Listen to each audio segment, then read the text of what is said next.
আসসালামু আলাইকুম।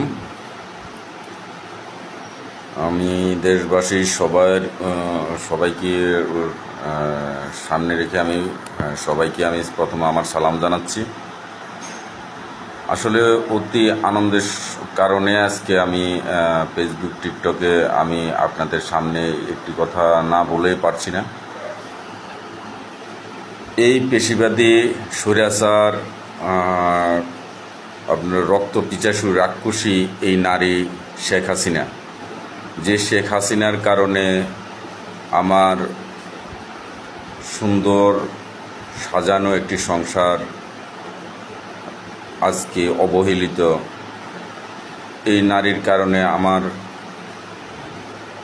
এত সুন্দর, যেখানে যারা সরকারি চাকরি পায় না, সেখানে 2004 সনে অনেক কষ্ট করে একটা সরকারি চাকরি আমি যা পেয়েছিলাম, 2011 সনে সেই চাকরিটা এই শেখ হাসিনা আমাদেরকে বাংলাদেশের অবৈধ বলে ঘোষণা করে আমাদের 1200 লোক, সেটা হলো জাতীয় বিশ্ববিদ্যালয়, 1200 লোকের চাকরি এই স্বৈরাচার শেখ হাসিনা 1200 লোককে সে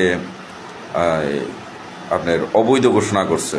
আমরা নাকি অবৈধ, বাংলাদেশে আমরা অবৈধভাবে আমরা নিয়োগ পেয়েছি, আমরা অবৈধ এই বলে আমাদেরকে দীর্ঘ 9 বছর চাকরি করার পরে এই সরকার, এই স্বৈরাচার হাসিনা আমাদেরকে বের করে দিয়ে রাস্তায় নামিয়ে দিয়েছে।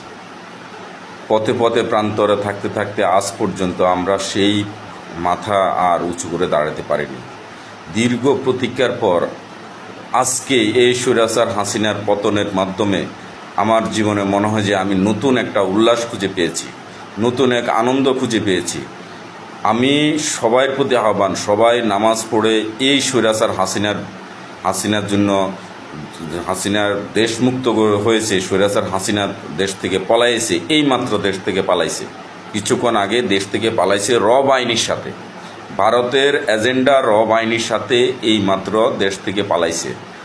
এই স্বৈরাচার হাসিনা দেশে যে অন্যায় অবিচার করেছে, তাকে এই দেশে থাকাটাই দেওয়াটা ঠিক না।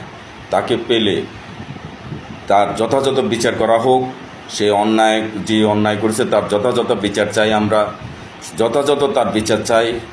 যে সেনাবাহিনী মেরে ফেলছে, আর্মি মেরে ফেলছে, হেফাজত মেরে ফেলছে, সবার যথাযথ বিচার চাই, এই বলে আমি আমার অঙ্গীকার শেষ করছি। তারই সাথে সবার সঙ্গে আমি একাত্মতা ঘোষণা করছি।